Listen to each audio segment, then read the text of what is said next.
because as you guys know, the Liberals will select their new leader this Sunday, who will succeed Justin Trudeau as prime minister until the next election happens, whenever that will be. And it's looking like there's pretty much like a 99% chance that is going to be Mr. Mark Carney, who was the Bank of England governor and who was also the Bank of Canada governor. So a man with various experience and not an unimpressive resume. However, what people are saying about Mark Carney is that he gets himself into trouble a lot just all on his own, without anyone to push him. So he got himself into trouble previously when he moved the headquarters of Brookfield Asset Management when he was the chairman of Brookfield Asset Management from Toronto to New York. And he said he didn't do that, but then somebody found a letter that showed him like signing off on the move by unanimous decision. So like it was literally a letter that was written for him by him, and he like he signed off that letter of shareholders like saying promoting that move. Of course, this was obviously before he ran for Liberal leader. I bet he's maybe regretting that now with the whole like anti-American movement and the whole tariff trade war thing. Moving your company to America is not like a great look right now, to say the least. And there's also been some gaffes that he's made just by talking. And I don't know if he like meant to lie, but like a lot of the things that he said has been fact checked, and it's later found to be untrue.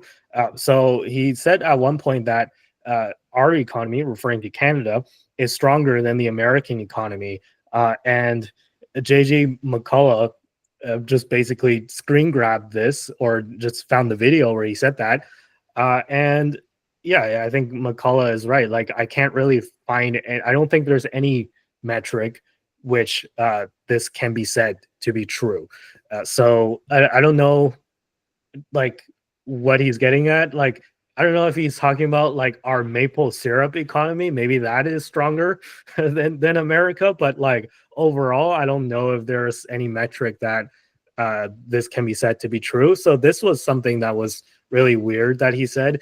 And also in the it's also like kind of the contrast, right? So in the Liberal debate, at one point he did admit that Canada has a weak economy right now. So like, which is it, right? Like, he said we had a weak economy just a week ago. The debate wasn't that long ago. We literally talked about it last week. And then later on, a video comes out that he said our economy is stronger than the American economy. So that's kind of weird how he's saying seemingly contradictory things. And then he also bizarrely claimed at one point that we supply almost all of America's semiconductors, with reference to the trade war and what we could do to fight back against the U.S. For imposing tariffs on us. And somebody fact checked this, and the total U.S. semiconductor imports accounted for $25.4 billion. I think this was maybe last year. And then Canada's contribution to that was only 21.3 million, which is about 0.09%. So it's pretty much nowhere near to being true that we supply America with almost all their semiconductors. So I don't know what he's talking about there.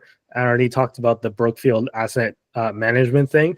And another thing that happened was recently Stephen Harper, if you all remember him, our former prime minister, came out blasting Mark Carney for accusing Mark Carney of taking credit for navigating Canada through the 08-09 financial crisis. So Mark Carney was the Bank of Canada governor back in the great financial crisis. However, Harper is saying that he's trying to take credit for that when it was Jim Flaherty, the finance minister at the time, who made all the hard decisions to navigate Canada through. And unfortunately, Flaherty passed away. So, he's not here to defend himself. So it's like Harper is accusing Mark Carney of taking credit for the work that Flaherty did to navigate Canada through. And I find this claim to be not entirely unfounded because, face it, like the Bank of Canada governor is it's like of a lesser important role in decision making compared to the finance minister, in my opinion. Now, maybe I don't know, somebody want to debate me on that one, but like, the Bank of Canada governor, a lot of their decisions, they have to look at the Fed, right? Like, because the US is such a large influence on our economy as well.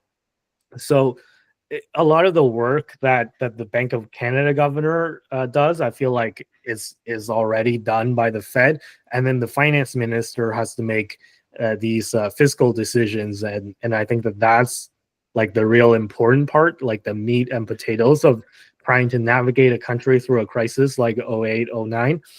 But yeah, maybe we can have a talk about all of that. So I just wanted to get what you guys' opinions are, because regardless of whether you like or hate Mark Carney, it seems at this point that he's probably going to be Prime Minister of Canada for at least a little bit.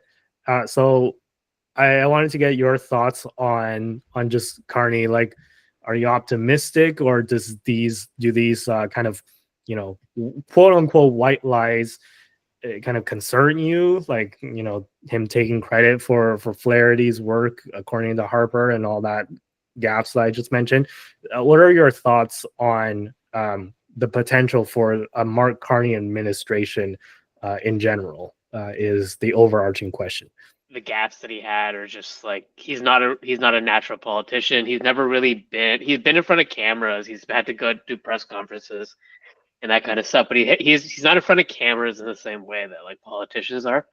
So like I just don't think he has the same like media training or the same back. I mean, I'm sure he has media training, but he doesn't have the same as a typical politician would with a lot of experience. So I just think that it just seems like he's just making the gaffes that somebody who's new to politics would make. And like I don't know what he was exactly what he was talking about with the semiconductors thing, but I don't even know why he thought Canada was a leading semiconductors maker. But I don't know. He just made a gaffe. I don't think he's like necessarily like uncharismatic or anything. I know that in the past we've kind of compared him to Michael Ignatieff. I think he has charisma. Like he is able to campaign. He's good on his feet most of the time.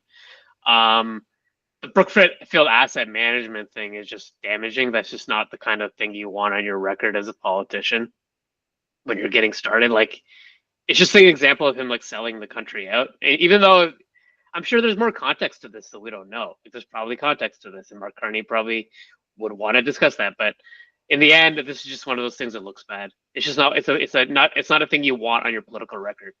And it's also similar to the fact that like in 2013 he left Canada to go to be the Bank of England governor.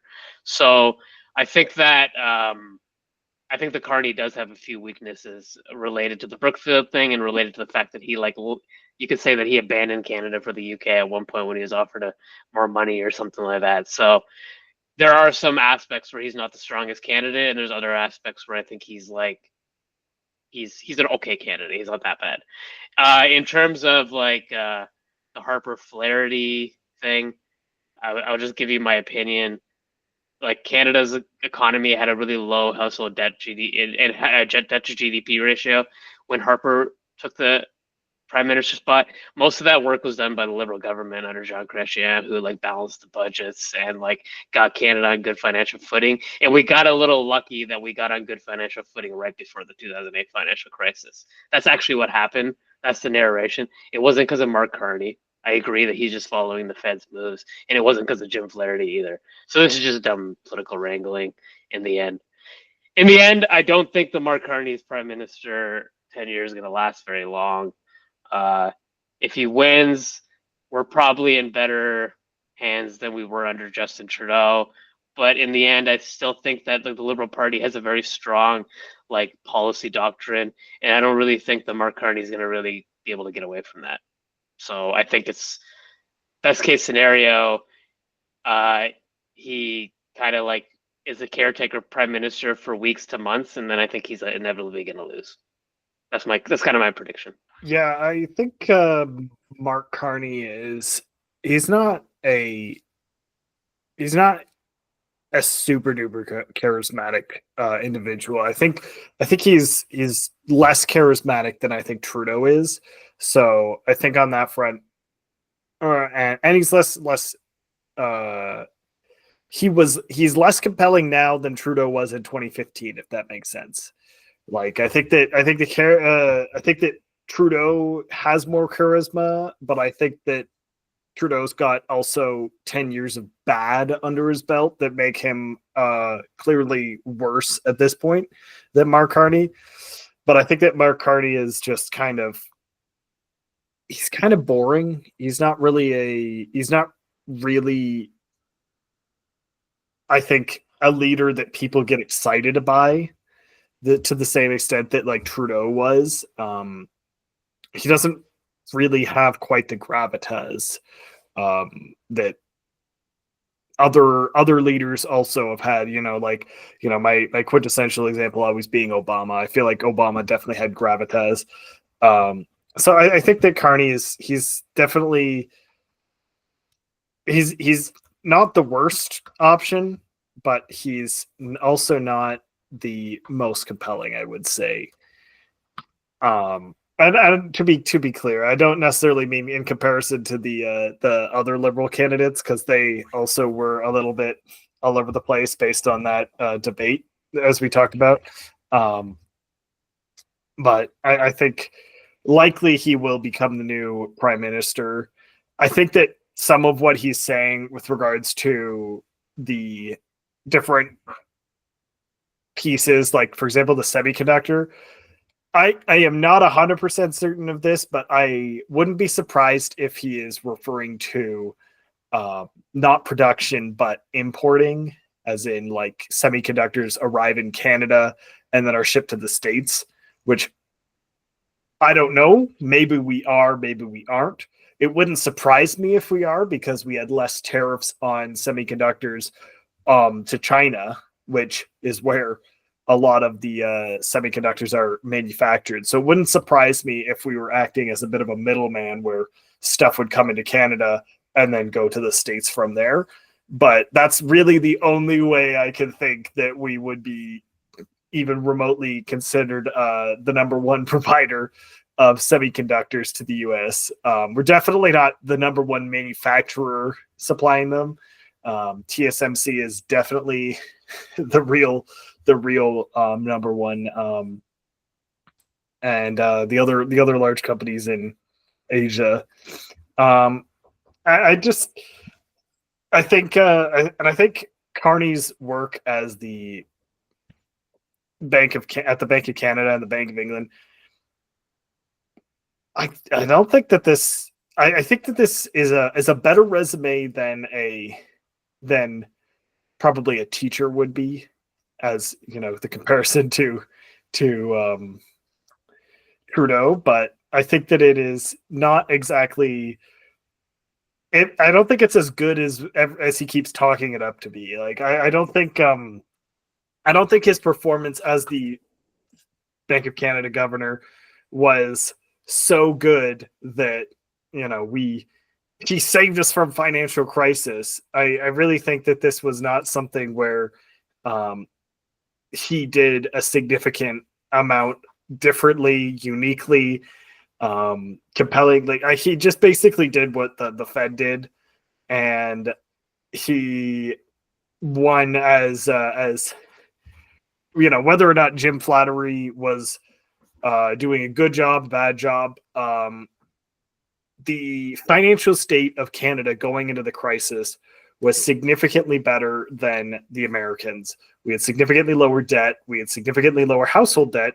We did not have the crazy mortgage crisis that the Americans had, because our banks are considerably more regulated, and as a result, they have more requirements before they lend out capital. So that meant that we did not have the outrageous mortgage crisis that the States had. So on that front, it's not really, I would say, I wouldn't say that it is Mark Carney's doing that we didn't have a financial crisis to the same extent as the US. I think it's more so he got lucky that he was in charge of Canada and not the Fed, because, you know, Canada, we had a good hand.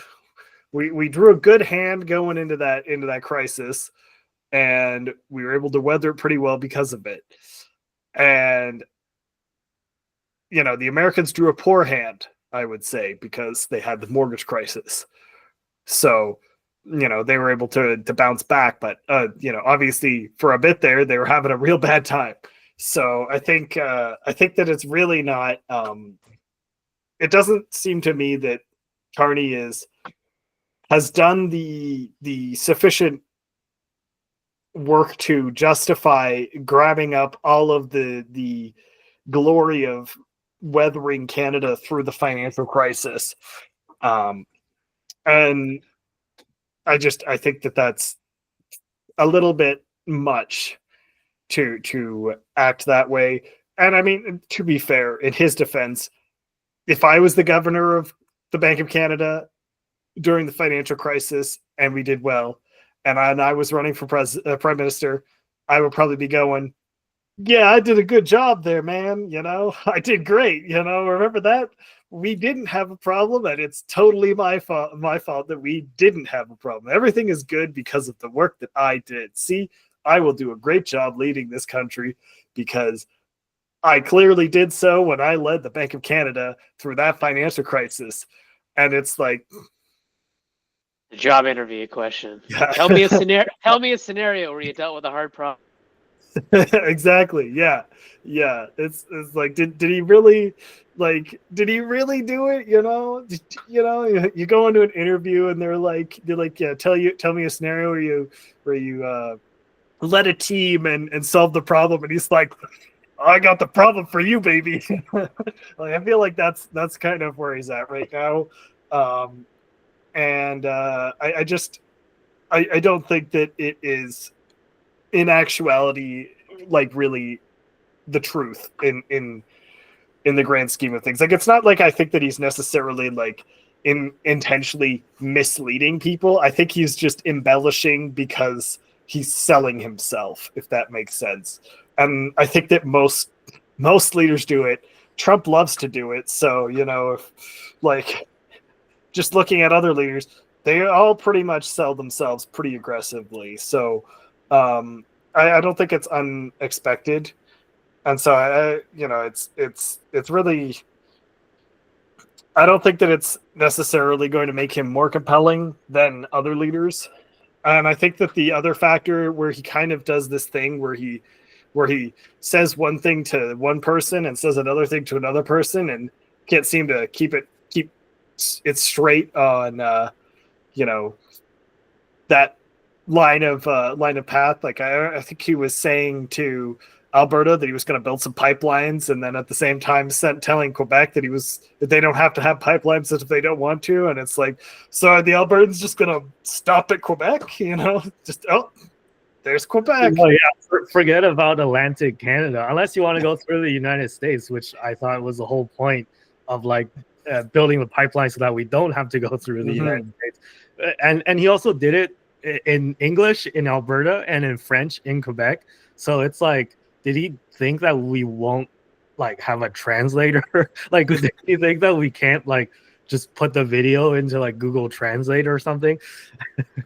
Yeah, exactly. Yeah, I think that pretty much covers it though from my side. He's a bit of a character, and I don't think he's like the world's best candidate, and I don't think he's the world's worst candidate. I just think he's probably in the range of the world's most mid candidate, where it's like I don't he doesn't he doesn't invoke enough thought from me for me to really care enough to place him somewhere, which I think is probably not a good sign for their election prospects. But who knows? You know, they're doing great in the polls now, so maybe.